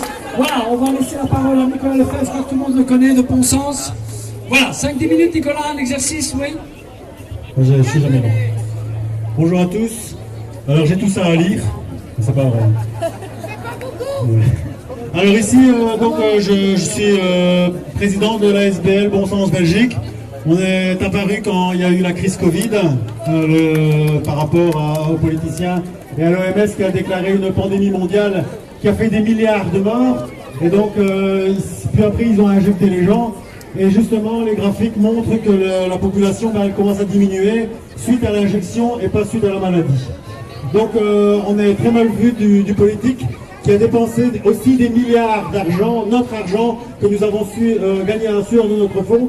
Et donc, ça c'est parti dans les multinationales et chez Big Pharma. Pour en revenir à Evras, tout ça ne découle que de la même organisation, c'est l'OMS, l'Organisation mondiale de la santé. On se demande ce qu'il y a encore de santé dans cette organisation. On demande par qui elle a été élue. On se demande par qui la finance, cette organisation. Bill Gates a financé cette organisation. Bill Gates a financé les vaccins. Bill Gates est l'inventeur de Microsoft, mais c'est aussi l'inventeur des virus pour vous vendre des antivirus. Ça en dit long sur la personne. Alors, qui subsidie aussi les médias? Les médias sont aussi subsidiés par le politique et par tous ces gens dans l'ombre. Donc nous n'avons plus de médias qui disent la vérité. Cette vérité, c'est leur vérité. Ce n'est pas la vérité. Nous sommes en zérocratie, parce que nous n'avons plus de démocratie, parce que le peuple n'a plus rien à dire. Sur les plateaux de télévision, nous revivons exactement le même que pendant le Covid. Nous n'avons pas des vrais experts. Les vrais experts ont été mis à la porte, n'ont pas pu s'exprimer. Ici, encore une fois, à l'RTBF, à RTL, les pédopsychiatres ne peuvent pas s'exprimer. Et voilà le gros problème.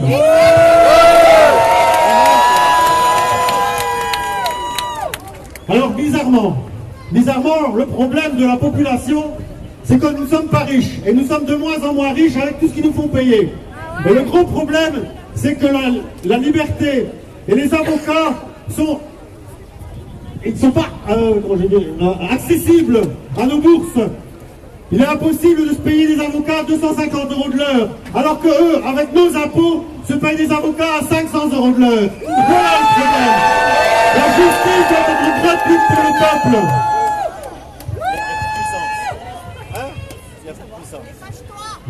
Alors, il y a aussi, maintenant, la semaine passée, nous avons fait le week-end citoyen. La sûreté de l'État nous a interdit une salle. Nous avons dû trouver une autre salle. Donc, nous avons quand même fait notre sommet citoyen, où il y avait 150 personnes, où des gens sont venus parler de toutes sortes de choses. Et ils sont venus parler aussi de Evras, ils sont venus parler du vaccin. Et tout ça, maintenant, est connu et su. Et donc Eh oui, ça marche. Mais oui, c'est toi qui marche pas. Allez. Et donc, la semaine passée, nous avons fait venir des médecins, des chercheurs. Et dans tout ce qui se passe en ce moment, on nous montre tout ce qui se passe à la télévision. Et ils font quoi? Ils nous font passer pour l'extrême droite. Parce qu'il y a des années et des années, dès qu'il fallait faire taire quelqu'un, on le mettait dans l'extrême droite. Voilà. Moi, j'ai jamais voté extrême droite. J'ai jamais voté à gauche. J'ai jamais voté extrême gauche. J'ai jamais voté à droite. Je suis contre cette politique. La politique doit être faite par le peuple et pas par les partis.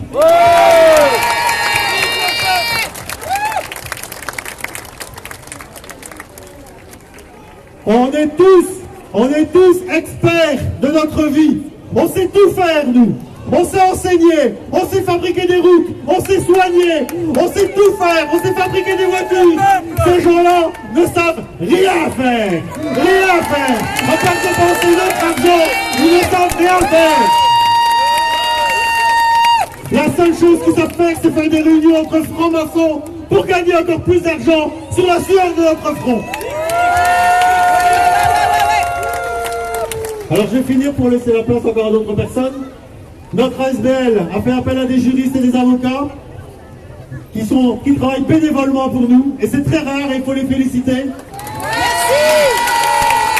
Et nous avons ici un document à remettre à chaque directeur d'école par recommandé pour empêcher vos enfants d'assister au cours Evras. Et alors vous pouvez retrouver ce document sur bonsensbelgique.be ou alors sur notre page Facebook Bon Sens Belgique.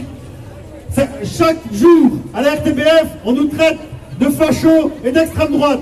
Nous sommes ni fachos, ni d'extrême droite, nous n'avons que du bon sens. Merci Nicolas, nous sommes le peuple effectivement. Voilà, encore un ou deux orateurs. Donc on accueille maintenant ici Daniel De Wolf, qui est un des responsables de l'association Démocratie Participative. Voilà, on te laisse la parole. Bonjour tout le monde, bonjour les amis. Vous connaissez peut-être déjà notre action, le flyer qui vous a informé des détails de ce guide Evras. J'aimerais bien vous parler de notre campagne. On a eu des réponses qui sont à presque unanimité contre le contenu explicite du guide Evras.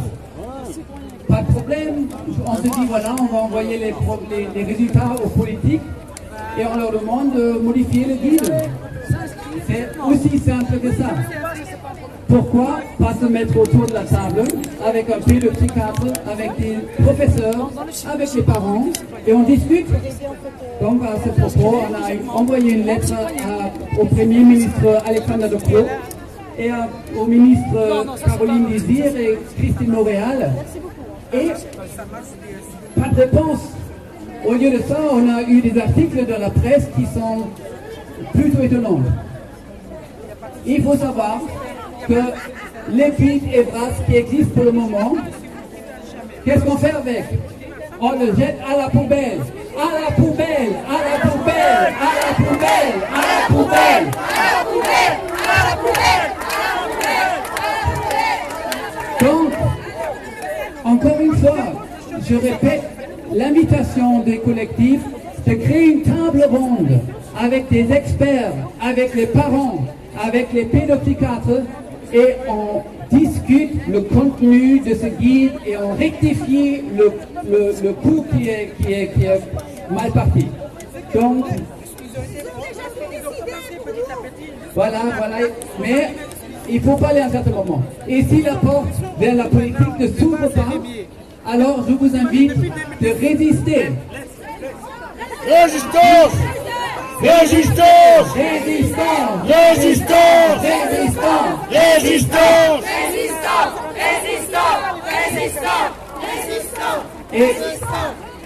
Et la résistance, ça se fait avec un poli. Non merci, c'est sans moi. Alors je vous demande, restez ferme. Oui, merci. Je laisse le microphone à la prochaine. Merci beaucoup, bravo! Bravo!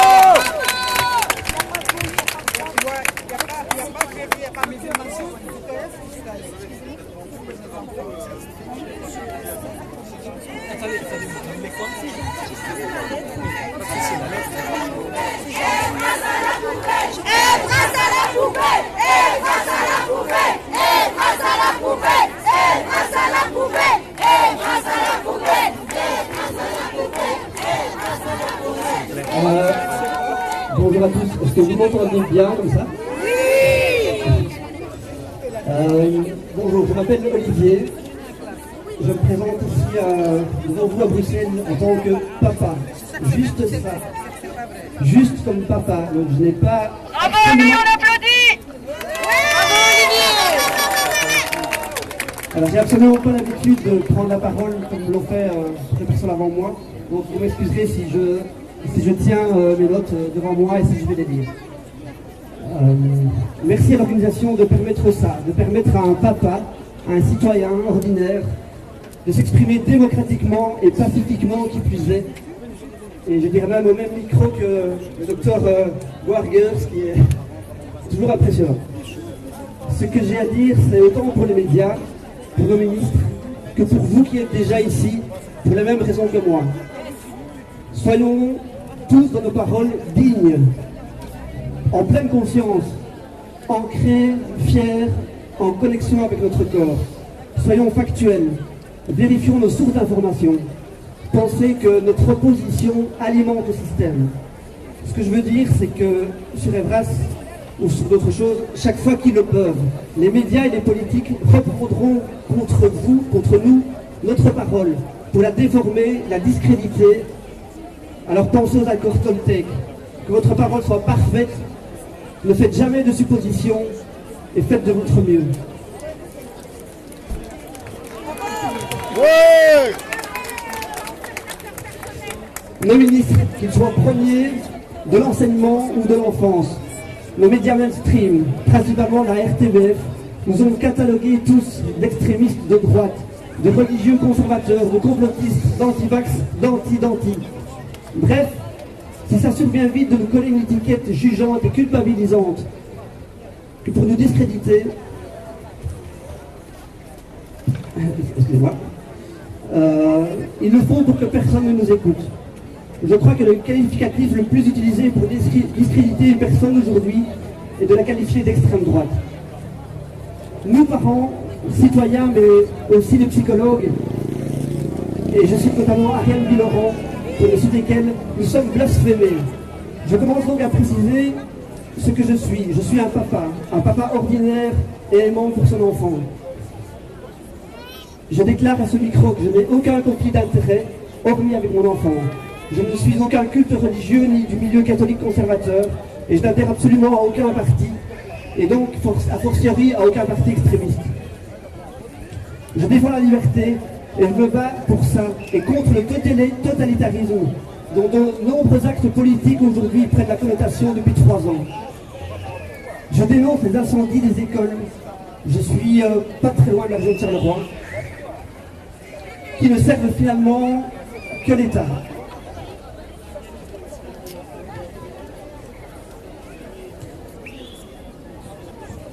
La suite de ce que je souhaite vous dire, c'est mon témoignage, juste mon ressenti en tant que papa sur ce qui se passe avec cette Evras.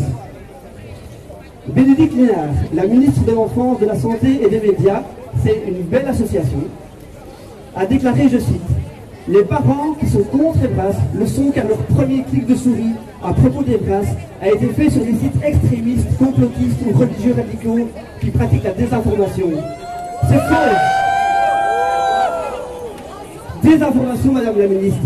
Pour moi, mon premier clic de souris a été de visionner un reportage du journal d'RTL en février 2023 qui alertait déjà des dérives du guide Evras, notamment avec l'entretien de la psychologue Sophie Dechaine. Il y a de bonnes choses dans le guide. L'éducation à la vie relationnelle, affective, oui. Et on est d'accord là-dessus. Je ne suis pas contre tout ce guide, je suis contre le S. L'éducation sexuelle telle qu'elle est enseignée, telle qu'elle est prévue.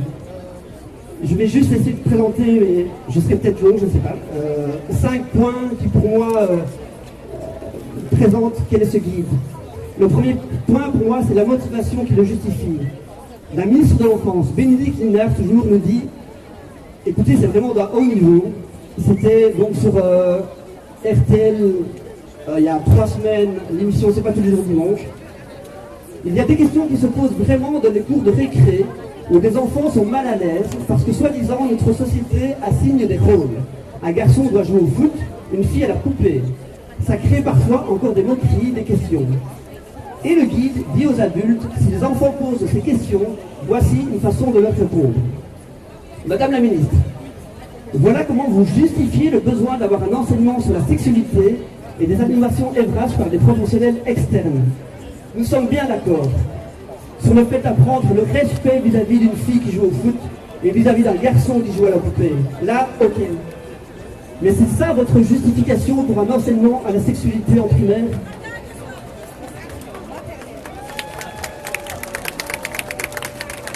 Apprenons simplement le respect aux enfants. Si la question est d'accepter une fille dans l'équipe de foot, dans la cour de récréation, eh bien parlons-en avec toute la classe. Si un enfant vit un couple déchiré, recomposé, homosexuel, ou qui n'a pas de papa, eh bien parlons de ça avec la classe. Et pas de la sexualité intime de l'enfant, ni de son identité de genre, qui ne serait peut-être pas celle inscrite dans ce milliard de cellules, ni de donner des connaissances sur les influences positives du porno.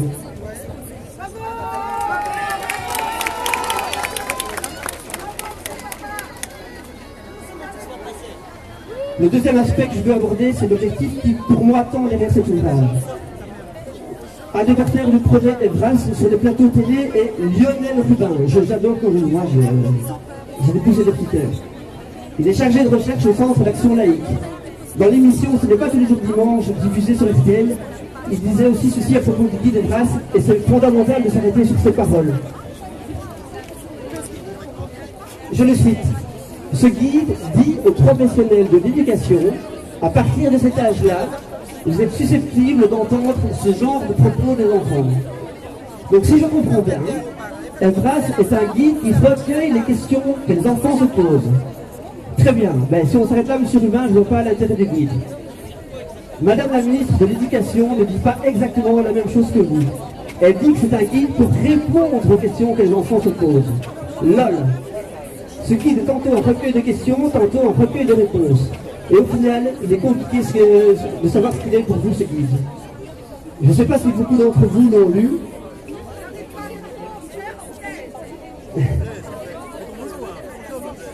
On a en fait l'impression que nos ministres ne l'ont pas lu.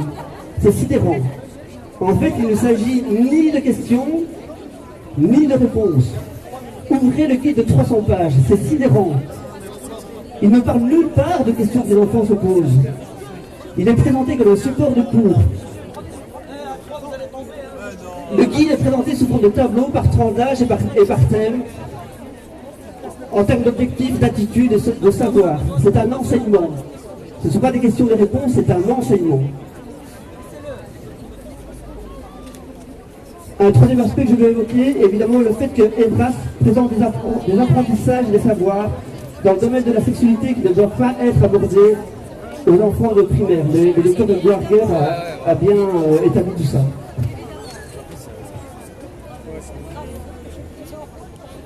Et je voudrais terminer avec un dernier aspect, c'est que le guide est présenté comme le résultat d'un travail de 5 ans d'experts. Est-ce que ce sont des psychologues, des pédopsychiatres, on n'en sait rien. On n'a jamais vu leur nom, on n'a jamais vu, on ne les a jamais entendus, on ne les a jamais vus, je pense. Je pense qu'Evras est, pour la partie éducation sexuelle avant tout, de façon indiscutable, un copier-coller étoffé du manuel de l'OMS, standard pour l'éducation sexuelle, qui définit exactement qui définit également aussi, lui, des objectifs à acquérir. Je vais essayer de bouger. Quant aux animations, Evras prétendu juste 2 heures en 6e primaire et 4e secondaire. Evras s'invite actuellement dans le tronc commun de manière multidisciplinaire, donc ça va rentrer dans tous les cours. Evras, c'est pas que 2 heures en 6e primaire. Comme le dit la ministre, Evras, ça fait 10 ans que ça existe. C'est donné sur base volontaire et dans toutes les classes, je pense. Enfin, sans restriction de classe. Et enfin, Evras s'invite dans les mouvements de jeunesse. Je ne sais pas si vous avez vu, mais le gouvernement subventionne à présent des formations Evras pour les animateurs des mouvements de jeunesse. Et je ne fais pas de lien, parce que je ne peux pas les connaître directement, mais je ne sais pas si vous avez vu ces photos de pêche au canard dans les fêtes foraines, où on trouve à présent, à côté des licornes, on trouve des peluches en sexe de cette taille-là. Je ne sais pas si vous avez vu ces publicités pour une communauté que je respecte, mais qui fait de la propagande. Vous allez bien ? Et je vais m'arrêter là parce que je vois que... Merci à tous. Merci, messieurs. On remercie ce témoignage de parents important. Ça va, vous tenez bon, il y a 2 heures qu'on parle. Hein, voilà, on arrive tout doucement à la fin. Nicolas fait une insiste, simplement il y a un problème de date. Alors dans le papier que je vous ai remis, c'était celui d'il y a 15 jours, de la manifestation d'il y a 15 jours. Donc en bas, il faut que vous changiez la date. Simplement, sur le site, on va corriger ça. Mais donc sur le papier que vous avez reçu aujourd'hui, il est marqué le 20 septembre. Il faut mettre par exemple le 15 octobre, il faut mettre une date après que vous avez envoyé le papier. Et alors, bon, moi j'ai fait 35 ans de mouvement de jeunesse, un peu dans tous les mouvements scouts et guides de Belgique. J'ai été même très très haut au niveau cadre de ça. Et j'ai déjà envoyé une lettre de réclamation à tous ces mouvements de jeunesse, parce qu'il est inadmissible de parler de sexualité à des jeunes, alors que ces gens ne sont pas formés pour. Et la place des pédopsychiatres, c'est bien eux qui doivent le faire. Et donc pas à des jeunes de 16, 17, 18 ans, à le faire à des enfants de 5 et 6 ans. Voilà, merci. Voilà, on arrive tout doucement à la fin.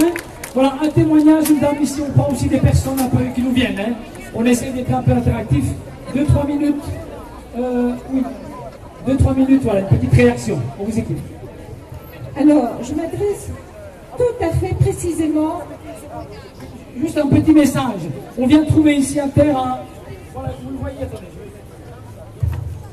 Voilà. Je ne sais pas à qui ça appartient. Professional Wireless Microphone. Une personne peut-être qui fait des reportages. Voilà, je l'ai ici, vous venez de me le trouver. Donc, je répète, je m'adresse au fait aux mass médias, tout spécialement à la RTBF et aux mass médias qui ont fait un mélange de choses totalement ridicules pour créer la peur aux gens qui n'osent pas agir mais qui n'en pensent pas moins. Donc moi je vous félicite tous à être ici parce que vous n'avez pas eu peur d'être traités par la RTBF de tout moment impossible. Et je dis clairement à la RTBF, je ne sais pas où il est, je m'en fiche que tu me traites d'extrême droite. Je m'en fiche que tu me traites d'idiote, de tout ce que tu veux. Ça ne te touche pas. La seule chose que tu fais, c'est que les lâches vont se cacher, mais ils n'en pensent pas moins. Et tu ne contrôleras jamais la pensée des gens. Un grand merci pour ce témoignage important. Voilà, on prend le risque aussi de prendre une autre personne dans l'Assemblée, en espérant qu'elle n'est pas infiltrée. Venez madame, allez. Qui me demande depuis 2 heures de parler.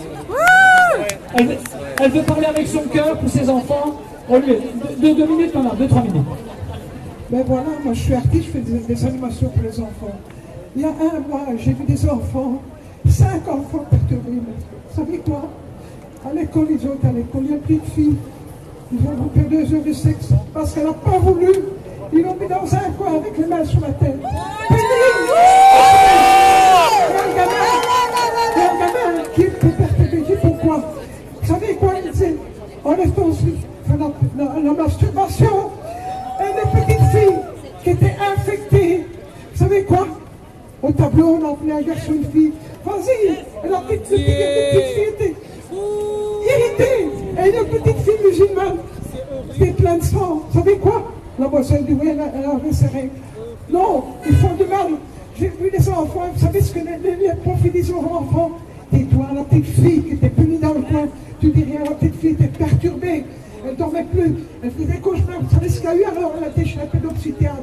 Elle était là, je ne veux plus à l'école, je veux plus à l'école. Elle savait quoi? Elle a fait des choses à l'école, ils l'ont punie. Et là, moi, j'ai dit que c'était punie. Punie dans un coin. Vous trouvez ça normal qu'on fait de mal aux enfants? J'espère que Evras et que tout ce gouvernement qui fait de mal aux enfants soient punis, qu'ils soient maudits. Evras soit maudit. Au nom de Jésus-Christ, comme une loi, que nous sommes ne touchons pas nos enfants. Nous, on est abîmés les enfants. Oh, Sodome et Gomorrhe, il a sur la terre. Pour faire de mal aux enfants, au nom de Jésus-Christ. C'est la saloperie, les pédophiles et tout. Ils veulent changer nos enfants, faire des transhumains. Non, protégez les enfants, ne les mettez plus à l'école. Gouvernement, assassin, vous êtes tous des assassins. Et grâce à la prison, et grâce à la prison, et grâce à tout les enfants.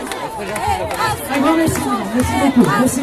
Voilà, on arrive tout doucement à la fin. Geneviève va faire quelques mots de remerciements. Attends, alors, on veut aussi vous indiquer, si vous voulez bouger un peu, essayez, il y a 2 tables. Il y a une table qui est ici à droite. On est en train de promouvoir une assemblée citoyenne à Bruxelles. On veut, à côté du pouvoir, une assemblée de citoyens qui contrôlent le pouvoir. Ici, à droite, il y a une table. Venez apporter votre nom, prénom, votre signature. Si on a 1000 signatures, le gouvernement et le Parlement devront recevoir et instruire cette assemblée citoyenne. Voilà, ici c'est à votre droite. N'hésitez pas, il faut qu'on se bouge. Ici à gauche, on a une autre table. C'est pour une pétition nationale, fédérale, avec 25 000 signatures. On a déjà 13 000 signatures. On privilégie les citoyens flamands. Il nous manque beaucoup de signatures. Si on a 25 000 signatures, on est reçu au Parlement et on va créer une assemblée citoyenne pour repenser tout l'avenir du pays. L'enseignement, la santé, la démocratie, l'économie. Le citoyen doit refaire toute la destinée du pays. Voilà, n'hésitez pas à vous signer ici à gauche et à droite. Merci. On repasse la parole à Mme Kaiser. J'ai encore une ou deux petites choses à vous dire. D'abord, je voulais vous partager deux petits extraits qui me posent question. Et l'un est écrit par l'OMS qui dit que les enfants ont des droits sexuels à partir de 0 ans. C'est écrit 0 ans. Et que donc, il faut leur apprendre à découvrir leur corps et celui des autres en compagnie de partenaires adultes le plus tôt possible dans leur scolarité. Donc ça, c'est une première chose. L'ONU-SIDA, une branche de l'ONU, donc l'OMS dépend aussi de l'ONU. L'ONU-SIDA dit « Nul ne peut être entravé dans son droit à jouir sexuellement, et ce, quel que soit son âge, et même si les enfants se tournent vers des partenaires adultes, du moment qu'ils sont consentants, on ne peut pas les en empêcher. » Donc là, je vous dis ces deux extraits parce que ce sont des choses qu'on n'entend pas, qui ne sont pas forcément dans les brasses, mais qui vous montrent bien que ces personnes, derrière tout ça, ont un vrai intérêt à soumettre nos enfants, et ce, quelles que soient les branches. Donc on a bien compris que c'était par des animations à l'école, mais ça va aussi être dans tous les cours. Donc vous allez avoir des cours de biologie où ils vont avoir la reproduction avec des organes sexuels adultes à colorier par exemple. Vous allez avoir des notions de sexualité qui vont infiltrer les mouvements de jeunesse, qui vont infiltrer les académies de musique, qui vont infiltrer les clubs de sport. C'est prévu. Et donc mon message, c'est qu'il faut impérativement et de toute urgence jeter Evras à la poubelle. Et ce, même s'il y a des notions que nous avons eues quand nous étions enfants et qui sont, comme certains l'ont dit, qui sont bien. On ne peut pas accepter de négocier avec des pervers en disant oui, ce que tu dis là, je suis d'accord. Donc nous devons nous reprendre absolument l'éducation de nos enfants. Si on accepte que la sexualité devienne une branche de la santé, vous allez avoir l'OMS qui aura main mise sur tout, et ça va faire office de jurisprudence pour la loi. Les juges ne pourront plus rien faire si nous acceptons que la sexualité passe dans la santé. Nous devons absolument nous y opposer, et donc il n'est pas possible de dire qu'il y a une partie de l'Evras qui est bien. Nous devons dire qu'il faut tout effacer, tout renégocier et effectivement protéger nos enfants par rapport aux risques de maladie, aux risques de grossesse non désirée, etc. Mais tout à fait en dehors de toute mainmise des États et de l'OMS, et ça c'est très important. Il ne faut jamais négocier quoi que ce soit avec l'ennemi. S'il vous plaît. Ça me paraissait important. Merci. Merci, Dr. Kaiser. Voilà, avant les remerciements de Geneviève, je voulais au nom de Collectif Citoyen de bien indiquer, parce qu'il y a beaucoup de médias qui nous regardent, que nous, Collectif Citoyen, on n'est ni pour ni contre Evras. On est pour un débat, que les gens soient informés et que la société décide. C'est important, Est-ce qu'on m'entend? Ça va, oui? Voilà, c'est important, on veut une méthode démocratique citoyenne. Parce qu'on nous rentre dedans, bien entendu, on va assimiler les collectifs citoyens des extrémistes, des complotistes, on n'a pas peur de se mouiller, on veut le débat public, on s'en exprime, et voilà, et merci encore, voilà, remerciement. Voilà, merci bien. Alors, j'ai pas la lourde tâche, mais je suis fière ici de pouvoir clôturer avec vous. Alors, voilà, il y a plus de 200 ans, mon ancêtre marchait sur Bruxelles de Troyes à pied, pour nos valeurs, pour une véritable constitution. Donc je suis fière aujourd'hui d'être là pour représenter un collectif citoyen, vous représentez aussi en tant que citoyenne. Et donc, il faut savoir que nous sommes là ici pour justement recréer au moins une citoyenneté, parce qu'elle n'existe plus. Les partis traditionnels bafouent toutes nos valeurs. Et donc, avec vous, nous allons construire, nous allons changer le système. Tout seul, on ne saurait pas changer le système. Donc on compte sur vous, on sera présent en Wallonie, en Flandre, à Liège, peut-être aussi dans les cantons Rédimé, Eupen, Malmedy, pourquoi pas, on sera dans toute la Belgique. Alors je voudrais aussi féliciter le docteur Collignon et Madame Kaiser aujourd'hui, parce que je suis infirmière et infirmière enseignante. J'ai fait 4 vaccinations et je n'en suis pas fière. Pourquoi? Parce que certaines de mes collègues ne l'ont pas fait. Je n'avais pas compris, mais j'avais aussi des parents très malades. Et donc c'est vrai que je me suis engagée à soigner mes parents, surtout mon père. Et donc du coup maintenant, c'est vrai que j'ai beaucoup réfléchi et je me suis informée grâce à ces spécialistes, grâce à ces experts, grâce à toutes ces analyses scientifiques qui ont été faites. Donc je vous demande surtout de bien faire attention. Et dans les cours, je donne cours à l'école d'infirmière, sachez bien que je donnerai le pour et le contre. Parce que je ne veux plus qu'on nous injecte des produits qui ne sont pas testés. Alors, le docteur Collignon a aussi, Madame Kaiser ne vous l'a pas dit, il a créé un nouvel ordre des médecins. Ce que je dois vous dire, ce qui est très bien, il n'y a plus que des médecins dedans. Il y a des soignants, il y a des pharmaciens, il y a des infirmières et il y a aussi des citoyens. Donc, on a besoin de vous pour pouvoir être nombreux et pouvoir se battre. Nous serons encore présents dans d'autres villes de Wallonie, Charleroi, Mons, Namur, Liège, peut-être Eupen aussi. Nous allons continuer, nous allons nous battre pour que ça change. Alors je remercie tout le monde, les parents, les enfants, grands-parents, je suis aussi grand-mère, et je vous donne rendez-vous. À bientôt.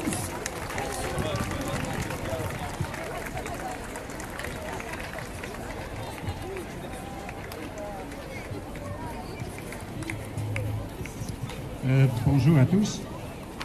J'ai 2 petites questions pour vous. À quel point il vous semble important que plus de gens ouvrent leurs yeux, soient conscients de ce qui se passe? Il y a des gens qui veulent que plus de gens soient conscients de ce qui se passe? Est-ce que c'est facile pour vous? Alors, apprenez de moi ce que je fais tous les jours, quasi tous les jours. Je pose des questions très simples et beaucoup de gens disent « Ah bon ?» et commencent à réfléchir. Alors j'ai fait un site, il n'est pas encore tout à fait bien développé en français, mais quand même, vous pouvez apprendre. Il ne faut que quelques minutes. Et à peu près 9 sur 10 acceptent de moi de l'information. InfoTools. Info, j'ai un petit QR, etc. Mais bon, infotools.be. Merci à vous. Donc je répète pour le site InfoTools. INFOTOOLS.be. Merci. Je tiens à remercier tout le monde d'être là.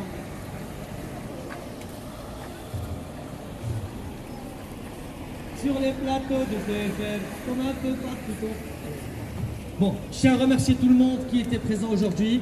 Sincèrement, c'était un plaisir de vous avoir tous. Le combat continue. Dans 2 semaines, il y aura une autre manifestation. Il y a des recours judiciaires qui sont en cours. Il faut maintenir la pression. J'espère que la prochaine fois, on sera plus nombreux parce que ça nous permettra de maintenir la pression tant que les recours sont au niveau du tribunal. Il y a plusieurs associations qui ont attaqué ce Guy Devras. On va attaquer aussi en référé afin de le bloquer temporairement le temps d'avoir, afin que les juges peuvent statuer plus tard. Il est temps d'être plus nombreux à chaque fois. Pendant 3 semaines avec une intervalle, chaque 2 semaines il y aura une manifestation jusqu'à ce que justice soit rendue. Nous souhaitons la liberté, nous ne sommes pas des dictateurs. Celui qui veut mettre ses enfants dans ses cours, il a le droit. Et celui qui ne veut pas mettre ses enfants, il a aussi le droit. Et que ce n'est pas un gouvernement ou une lobby ou des parlementaires qui votent non pas sur le fond, mais ils votent pour des, comme elle a dit, pour des concepts de nous imposer des choses que nous ne souhaitons pas à nos gamins. Je vous remercie tous, c'était un plaisir de vous voir aussi nombreux aujourd'hui et à la prochaine dans 2 semaines. Merci beaucoup.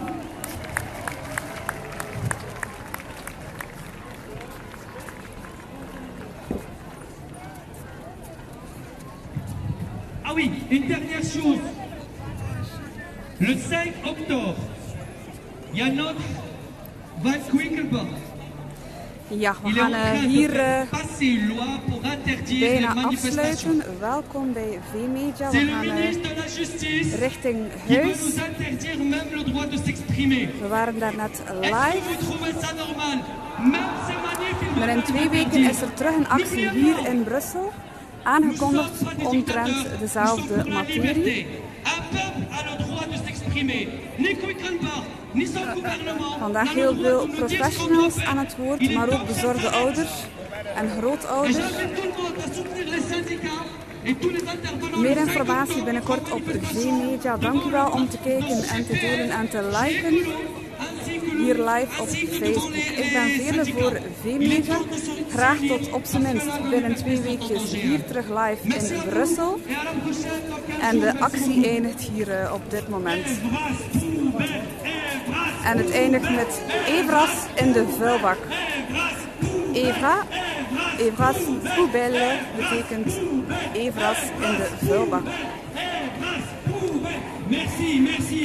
Goed, dus dank u wel om te kijken. En hier eindigt de actie na enkele uurtjes in Brussel. Daarnet was er ook heel veel meer volk. Maar ik denk toch zeker al meer dan de helft naar huis is, want het duurt toch wel redelijk lang. Dus binnenkort, binnen 2 weekjes terug, actie voor de kinderen hier in Brussel. Dank u wel om te kijken en graag tot een volgende keer hier of op een andere locatie. Een hele fijne zaterdag gewenst en ook een hele fijne zondag gewenst. Met het zonnetje dat, nazomerzonnetje dat nog schijnt. Dank u wel en tot de volgende keer. Dag.